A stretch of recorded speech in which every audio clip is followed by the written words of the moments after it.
Aaron Donald obviously has a pretty high reputation in this league, and so do you. How well do you know him, and what do you admire about his game? I mean everything. I mean I talk to AD a lot. We chat here and there. When we can. I understand.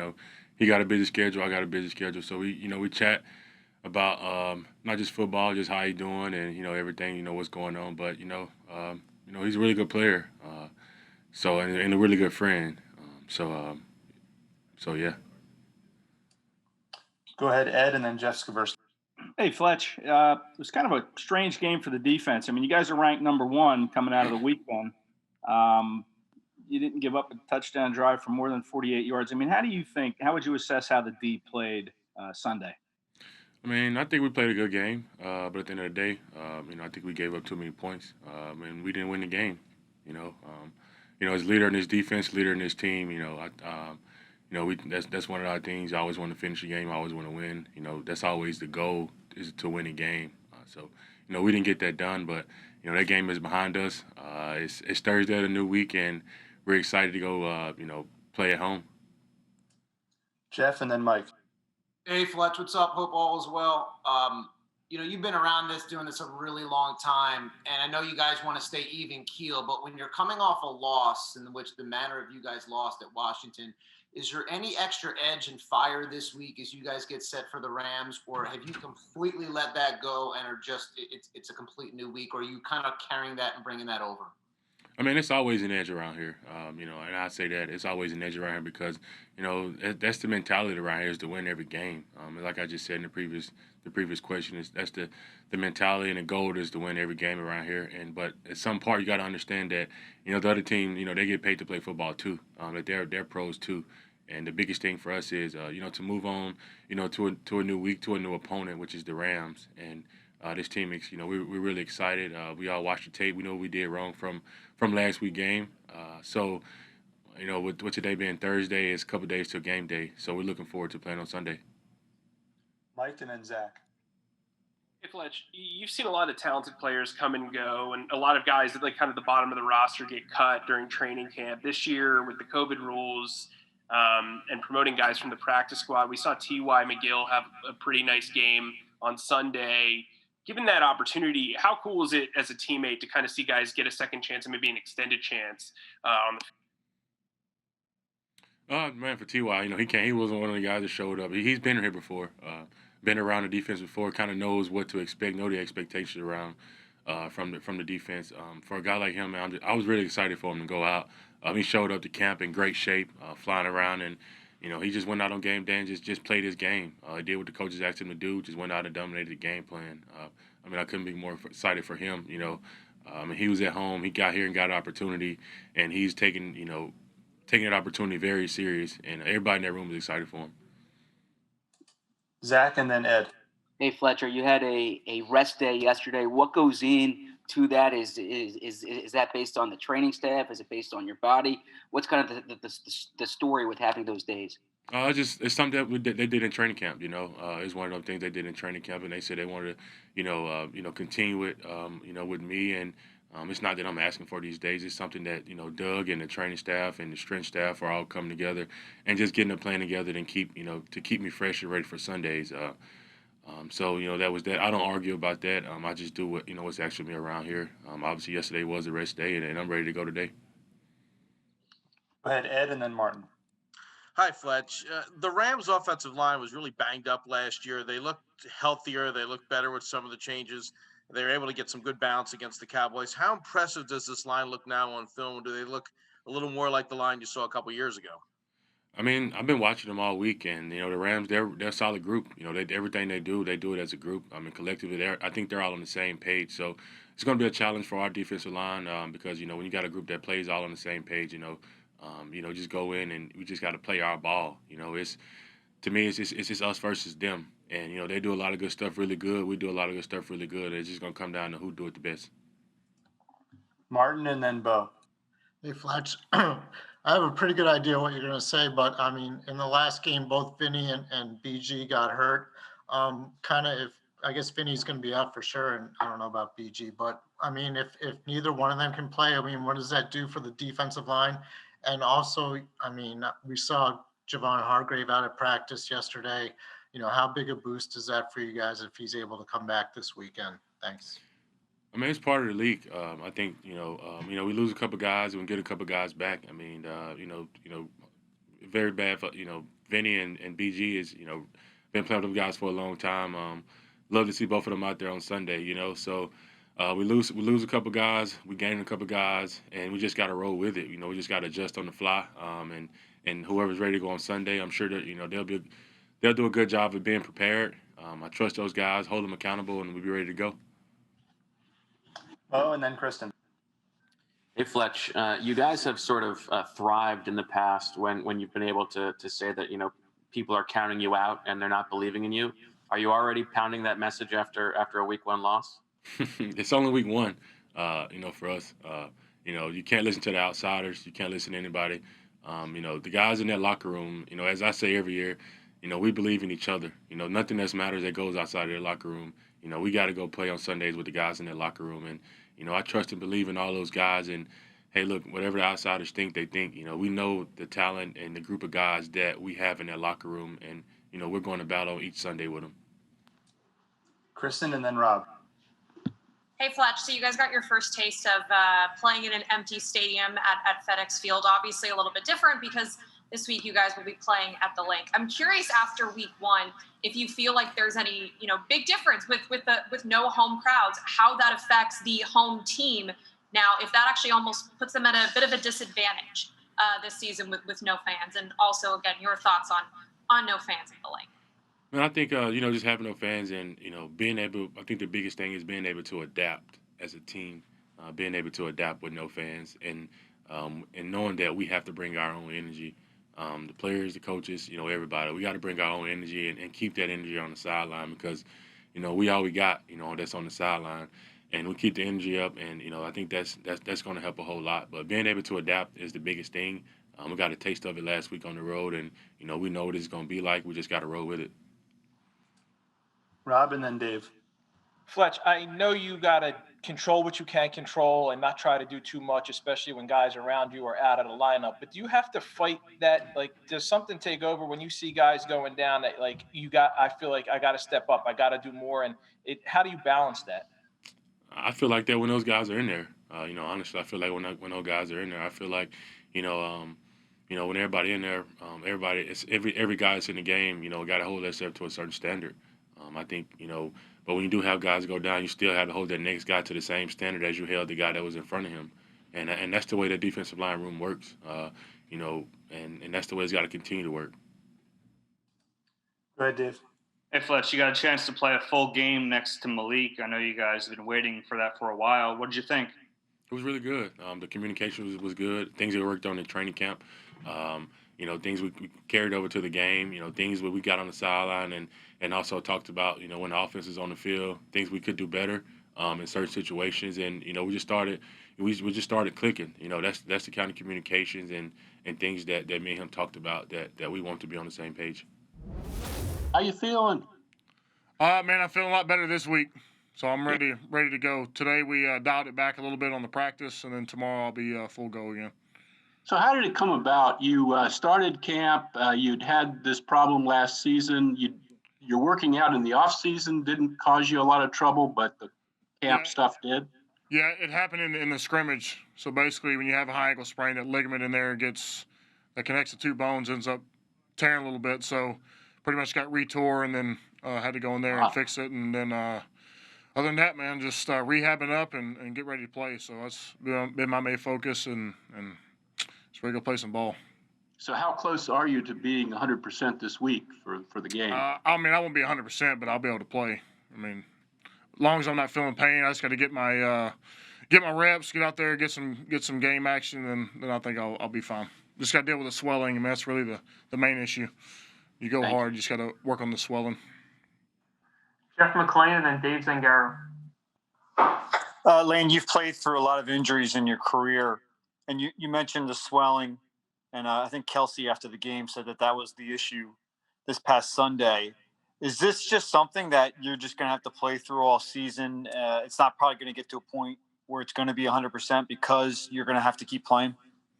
No, this is so basically what happened. It's a tightrope surgery. That's what I had done. So basically ever since that Jacksonville hit. Had a high ankle sprain, then an MCL, and I played through it. And then really last year, it was kind of felt unstable, but I was still able to play effectively. But really, this is kind of a fix it for me. So something that finally got addressed, got taken care of, and now. So I think it'll only get better as the season goes on. Dave Zangaro and then Zach Berman. So, Lane, is this something where you think that if it progresses to a certain point this year, it'll feel better now than it did last year? Yeah, no question. Yeah, so basically when you have the surgery, it tightens those two bones together to where there's not a gap in there. And so you can have stability, and all you have to do is really gain back the strength, the proprioception in that leg. And so, as far as that, it's getting a lot stronger. Last week, the swelling would just, when I try to ramp up on it, the swelling would get bad and then have to deal with that. But now it's starting to roll over, so starting to feel good. Zach Berman and then Rob Motti. Hey, Lane, there's a pretty significant disparity between this team's record when you're in the lineup and when you're not in the lineup. Is that something you're aware of, and what do you make of that? I don't know. It all goes down to execution. Last week, I don't think we ran the ball very effectively. So, my mindset is if we can take the pressure off the passing game, if we can run the ball effectively, then that makes our team a lot better. So, going in this week, I'm just fired up to play. I'm fired up to be around my guys. I'm just glad to be out there on the field. And so, that's really my main focus and get a win. That's really it. Rob Motti and then John McMullen. Lane, you just mentioned not running the ball effectively last week. How much do you I know you guys like the run block. How much do you lobby to run the ball more, to show patience with the run, to not abandon the run, and maybe try and, as you said, take that pressure off the pass game? I think it's something that all linemen do. You see Taylor Lewan, run the damn ball, have those hats. It's just, something we like.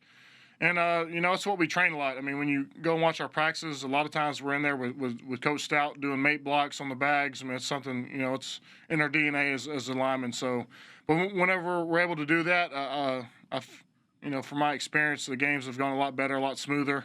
And you really have control of the clock and really the whole entire game if you can run the ball effectively. So, just from my experience. John McMullen and then Mike Kay. Hey, Lane, how close were you to playing last week? And also, did you give Jack Driscoll any advice? And how do you think he handled his first game as an NFL player? Yeah, I was really pushing last week. Just really the swelling was a big issue. I think, the bus ride there is about 2.5 hours, that night. And in the morning, it's swelled up pretty big, ballooned up on me. As far as Jack, I was really impressed by him and Herbig, with what they're able to do. My only advice to them was to not think. I wasn't trying to give them, be in the air a whole lot, because before first game, you have so much things going through your mind. I just really told them to calm down and just take it one play at a time. And, as far as those two guys stepping up in camp and in the first game, I thought they did well. We're going to take two more here from Mike Kay and then Ed Kratz. Lane, I know you're tight with Matt Pryor, and it just kind of seems like he was kind of set up to have a bigger role this offseason. What type of advice have you kind of given him as he kind of deals with remaining a backup and kind of going with the flow here? I told him to stay ready. In this league, as you've seen, guys go in and out, get hurt. It's just the name of the game. So stay ready. And as far as, the adversity, just use it as fuel. And so I think it's going to make him a better player in the long run. I know it's not the ideal vision that he had planned, but with the circumstances, what they are, you got to push through it and use it to your advantage. So I believe he will. Last one from Ed Kratz, and then we'll get another guy in here. Hey, Lane, I imagine you watched the game. Where did you watch the game Sunday? On the sidelines? And then I'm sure it was pretty painful to see Carson, go down as often as he did. How frustrating was that to see? Yeah, I was on the sidelines. I got a pretty nice tan. Got my bald head nice and burnt, so that's why I'm wearing the do-rag now. With how we started, it was looking really nice. And then really the tail two halves. And then, just not executing, as far as offenses, we got to click better. And, there's really no excuse. And, all the wrongs we did on Sunday, we can make it up this Sunday. So that's really it. I mean, there's a lot of positives there with the game, and then as far as all the sacks, a lot of it's not executing, not picking up blitzes correctly, and so on and so forth. Hey, Slay. Want to know if you get your initial thoughts on Robert Woods, Robert Cup, and the rest of the Rams receivers, and what you guys are going to do to match up against them? They're a talented group, man.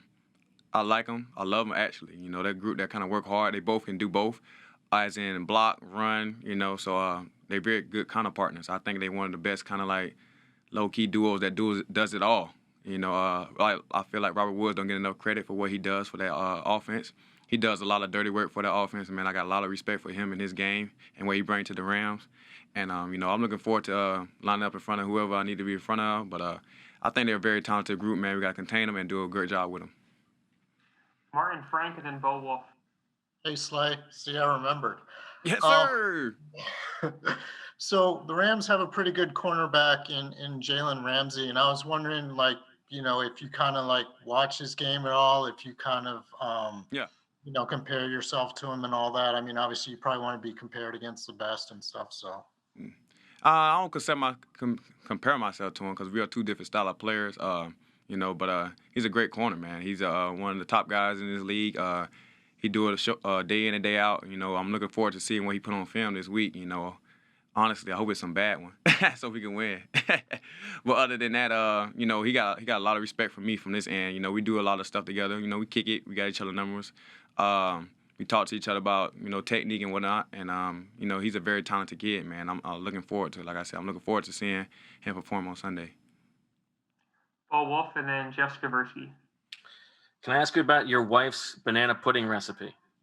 Nope, I can't give it to you, but it's amazing. How It long is has amazing. how long has that been your secret weapon? It ain't been that long. Actually, my teammate Golden Tate at the time when we was in Detroit together, his wife had helped my wife with it and put it together, and then bam, now we working now. So when he got traded to the Eagles, my wife was now making the banana pudding. Now I was like, yeah. So shout out to GT and the wifey for helping the wife learn the banana pudding. Fire. And is that her best recipe? No, everything she cook is amazing. Y'all not finna get me in trouble today. Thank you. Jeff Skaversky and then Tim McManus. Man, I want some of this pudding. It's amazing. Sounds I'm trying good. to tell you, it's amazing. When you came here, you had, I'm sure, you heard all sorts of things about Eagles fans and how passionate this fan base is. You're not going to obviously have fans here on Sunday. What did you guys do in Washington, and what do you have to do, inside of you? What do you have to even say to yourself to stay fired up? And even when things get tough, you can't rely on those fans to even pick you guys up. What do you guys have to do in those moments when you're playing without fans? Find a way to motivate each other, man. I'm very good at that, at motivating myself because, like I said, when I get between the lines, I got a tunnel vision. I hear the fans, but I'm really kind of focused and locked in. And like I said, I bring a lot of energy. I do a lot of fun talking. I hype guys up. We got guys, BG, Fletcher, a lot of guys that already kind of get us up going too. Carson, he does a great job doing it. So we found the energy off each other, man. We find the good things, just like practice, we be feeding off in practice. So we try to make plays. We give each other some swag with it when we make a play. So, my intensity kind of turn up a lot when I see another jersey too. So another color jersey, I love looking at it so I could get it dirty. And do you think it'll be weird not having the fans there? I mean, I know it's kind of what you expect, but you think it'll be kind of weird? Yeah, it's weird. No chance, no. People now it's no silent count. For us to get off on the ball. Sometimes that's a good thing for the D-line because they like to tap the hip. That might be a trigger for our D-line to get off. And I'm quite sure the Eagles fans will be loud enough to have to tap. So, I say we got to just move forward and just have to do what we got to do. We're going to take two more, and then we'll get another guy in here. We'll go Tim McManus and then Jeff McClain. You said that your style is different from Jalen Ramsey. How would you kind of explain that and the different styles? And what do you try to take from his game? I know that you're a student of all the corners out there. Oh yeah, I take away of his when we talk, I try to pick his brain, understand what you see and how you feel it. Our press technique is a lot different than a lot of, I feel like me and him both are gifted athletes. Some stuff we could get in and out of, and some stuff he could get up and get out of. I consider him one of the top guys just because of the fact that how physical he is and can cover real good. Great tackler, man. I feel like he really can tackle a lot. That's with him playing a lot of safety in college and a lot of nickel back in college, and he brought that to the NFL. So that sets a tone for him, and I think that's kind of make him like, a top dog in his game, that ability to make tackles that a lot of corners will not do. Last one here from Jeff McLean. Slay, you're obviously very talkative out there in the field, and the Eagles put out some audio on you. And you talk with the guys that you cover. If McLaren, you followed for most of the game. What does that do? Do you try and break them down that way, or are you just having fun?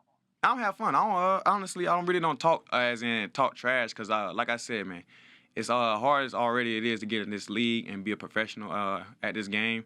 And so I got nothing but respect for everyone I go against. I don't badmouth them. If you talk crazy to me, then that's when they could change. But I go out there just to compete, man. I go out there to have fun, compete. It's the kids' game that a lot of grown men are playing that we getting paid for to do. So I'm really trying to have fun and play the game. So, I can get a little sideways. But at the end of the day, I don't think I don't have to for the most part because a lot of guys got a lot of respect for me. And, I don't start a lot of stuff, but I can finish it a lot. What are the challenges of a Sean McVay offense in terms of all the motion, pre-snap motion, jet motion for a linebacker?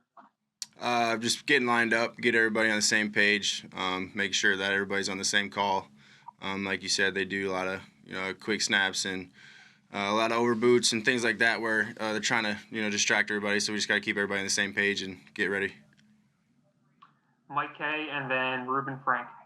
Nate, your entire career here, the Eagles have been good against the run.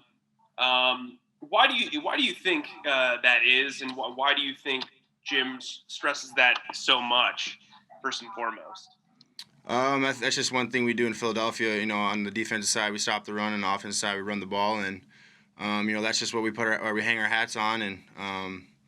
And I think that obviously with us having a really good defensive line, that we try to earn the right to rush the passer, and with doing that, we got to stop the run. Ruben Frank and then Les Bowen. Can I follow up real quick? At linebacker, you guys have the speed to kind of make up in case guys get past the first line of defense. How much has that speed increased this offseason? Just with the guys you guys now. I think ever since I've been here, we've always had a lot of guys who could run. I think now this is probably within the 4 years I've been here, it's probably our fastest group when it comes to linebackers, when it comes to overall speed.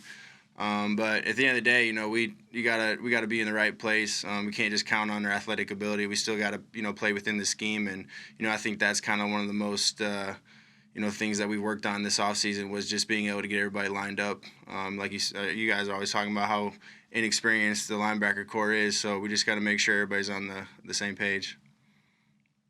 Ruben Frank and then Les Bowen. Hey, Nate, when you look at this defense, you look at Avante had a ball in his hands and he didn't make the play. I know he feels like he should have. Josh had the strip sack and they recovered. When you look at turnovers, this defense, as well as it's played over the last couple of years, has not gotten the turnovers. Why do you think that is? And do you guys just have to keep playing and figure they're going to come, or is there something you guys could do differently to get them?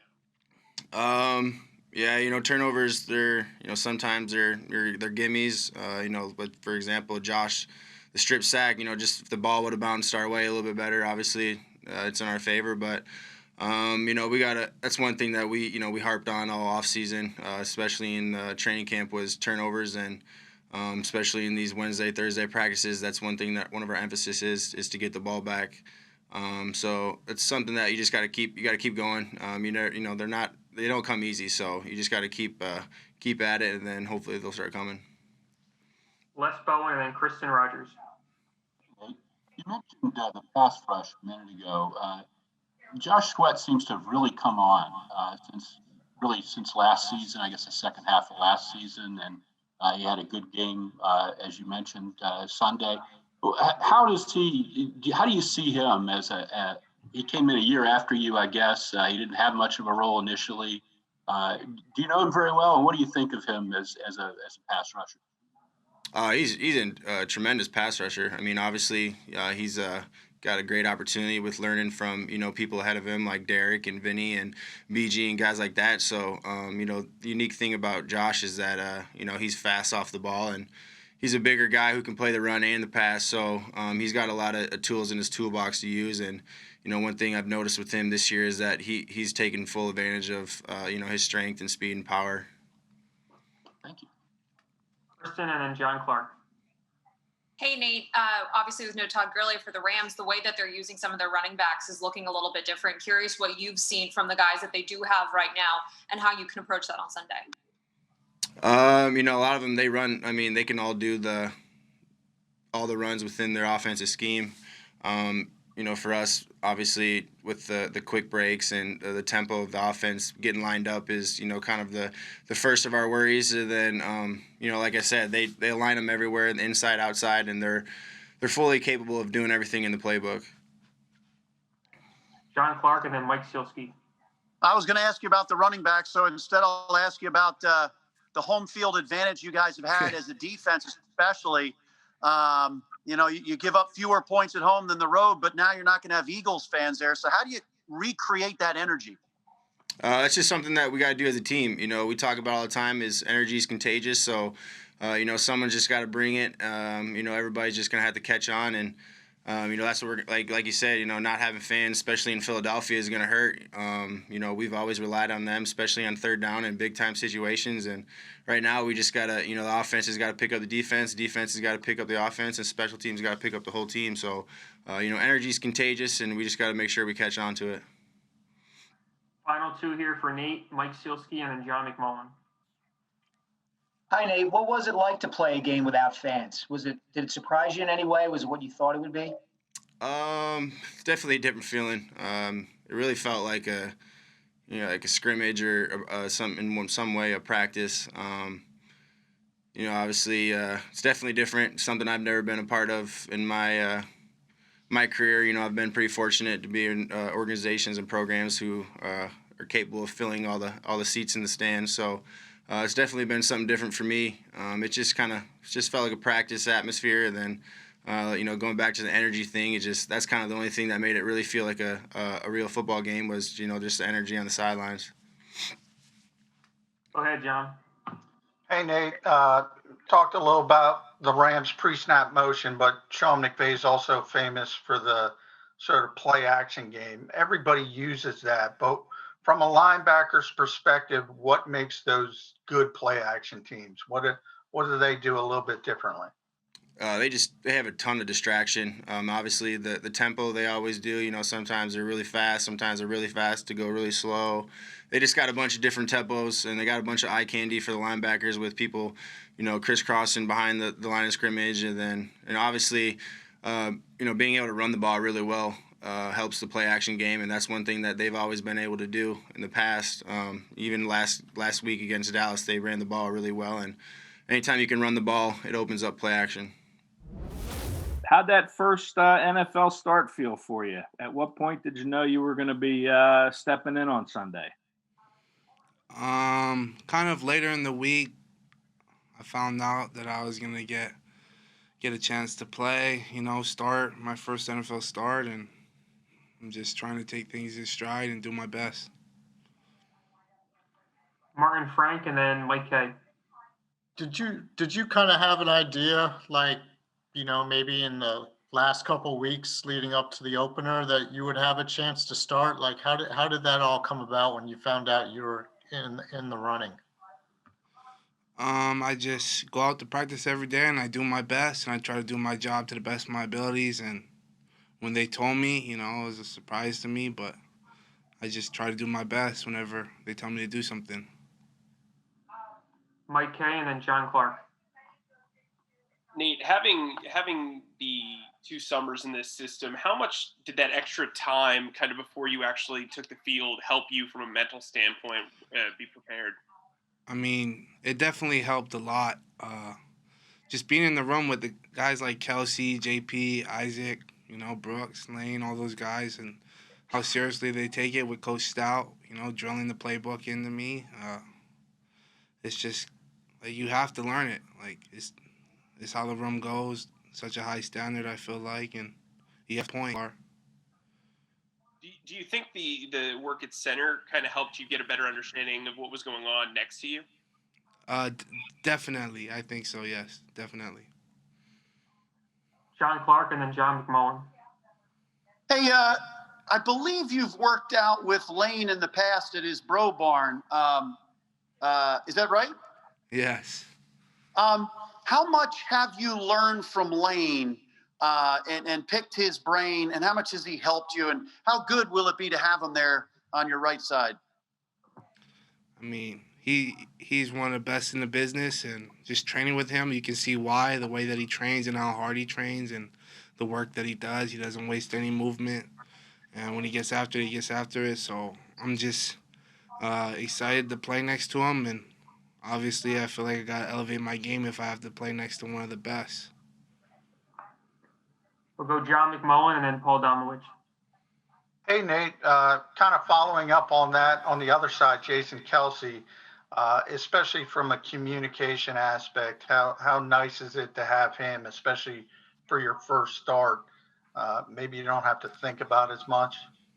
Like I said, they're all some of the best in the business. He's the best in the business of what he does, and it's just you get to the line and you're focused on your job, and whatever Kelsey says goes, because he runs the show, on the old line, and just excited to get after it. Paul Domowitch and then Chris Franklin.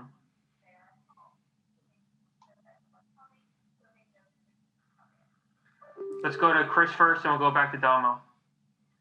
Hey, Nate, you're going from being an undrafted free agent to now all of a sudden you have the prospect of facing Aaron Donald across from you. What has this ride meant for you personally to be in the position you're in right now, and what have you seen when it comes to Aaron Donald and the rest of the Rams defensive line? Since I was a little kid, I always dreamed of playing in the NFL, and just getting this opportunity is a blessing to me, and all I can do is just go in and do my job and do it the best that I can and try to help the team win. And obviously, Aaron Donald, there's a lot of respect for him. He's the best, one of the best out there. He's an elite player, so I'm just going to be locked in and try and do my job and help the team win. Paul Domowitch and then Les Bowen. Yeah, sorry about that.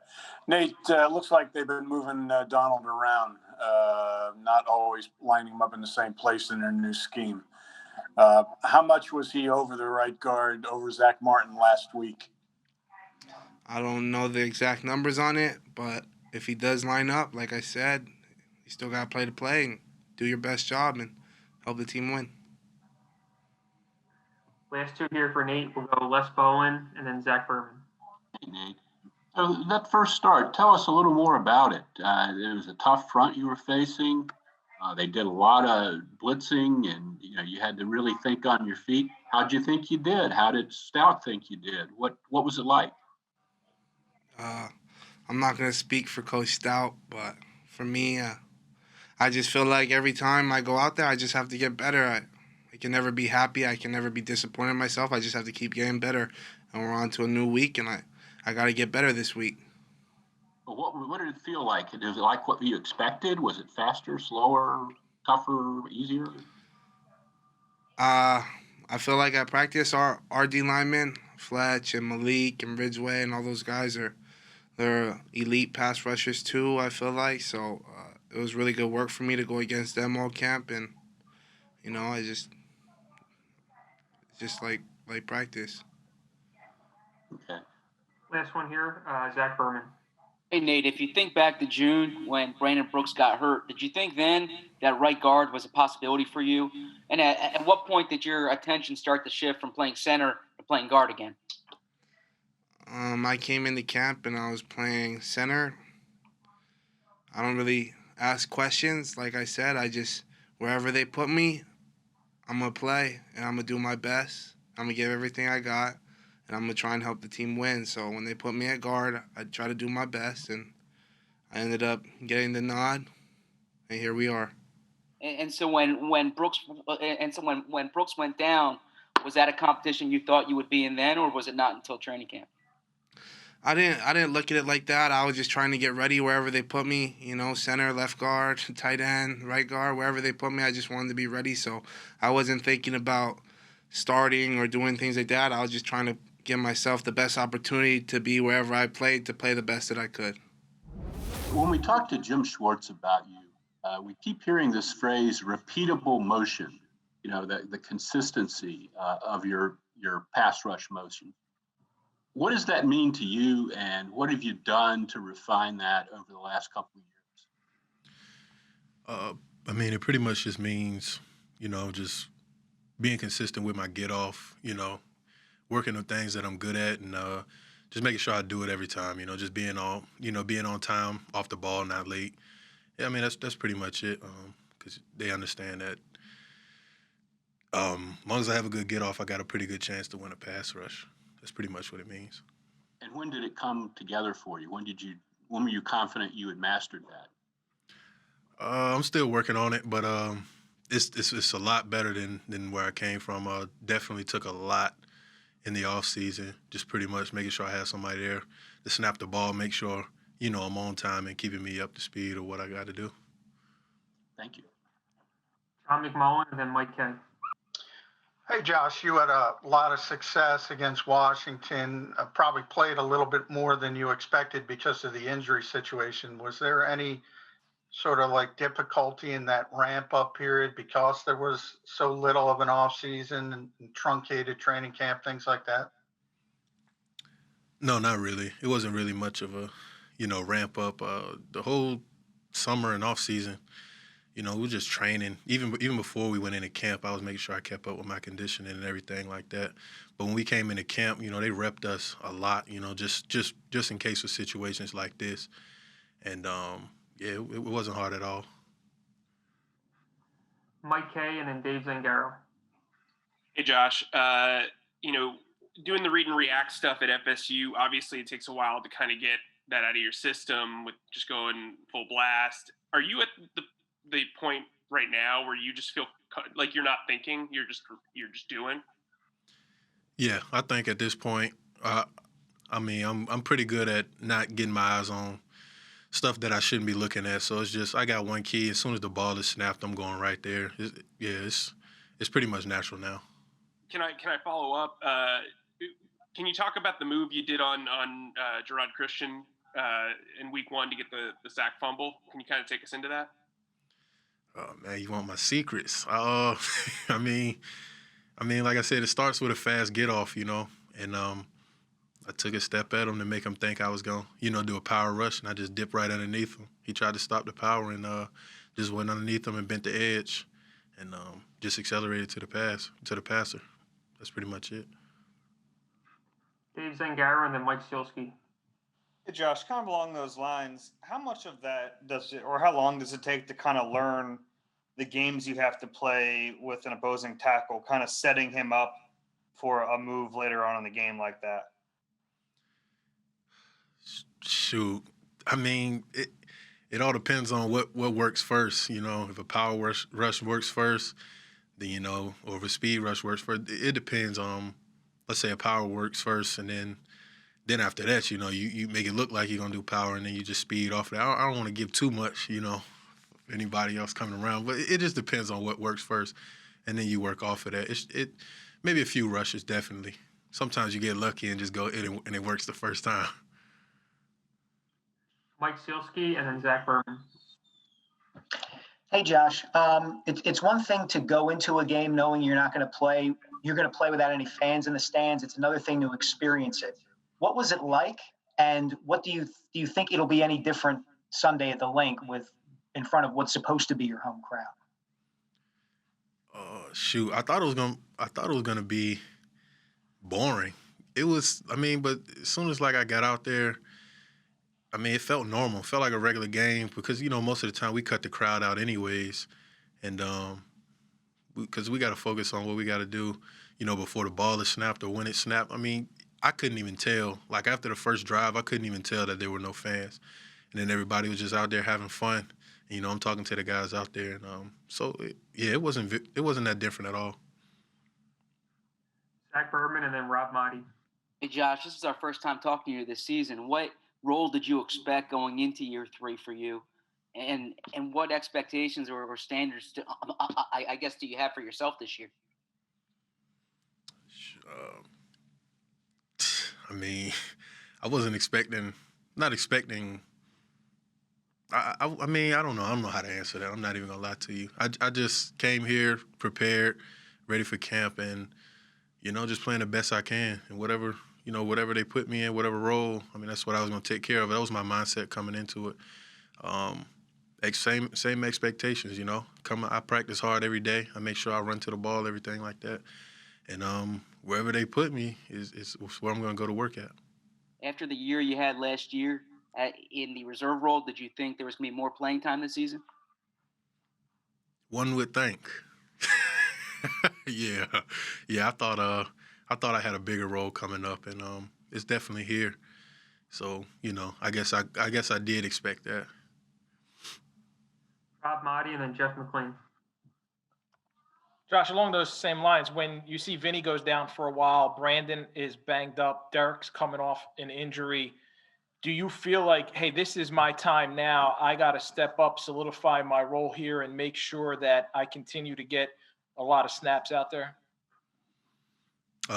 Yeah, and but even before that, I always had the mindset that I'm gonna go to work anyways, and injuries or not, I know I understand my role, and I'm just trying to get a bigger one, just by going hard every time. Like I said, injuries or not, that's why it was so natural to me. Even when I got those extra snaps and stuff like that, it was cool. It felt regular. That's pretty much it. Take 2 more here for Josh. We'll go Jeff McLean and then Tim McManus. Josh, how's the knee at this point? It's been so long since you had the injury. I know you still wear the brace, kind of walk with a little bit of a gait. It doesn't seem like it affects you at all, but is it the point now where you just never think about it? Yeah, I mean, it feels normal to me. I mean, haven't had any problems for a couple of years now, actually. But no, it doesn't affect me at all. I wear the brace anyways. That's just something I've been doing anyways. So, but nah, it doesn't bother me at all. Pretty much 100%. Next one here from Tim. What has the journey been like? Back from that knee injury. When did it get to a point, Josh, where you kind of felt like your old self?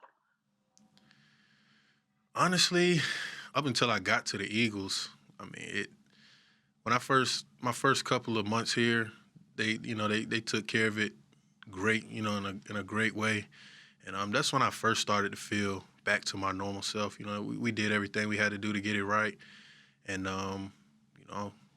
so to answer your question, pretty much when I got here is when I started to feel back to normal and 100%.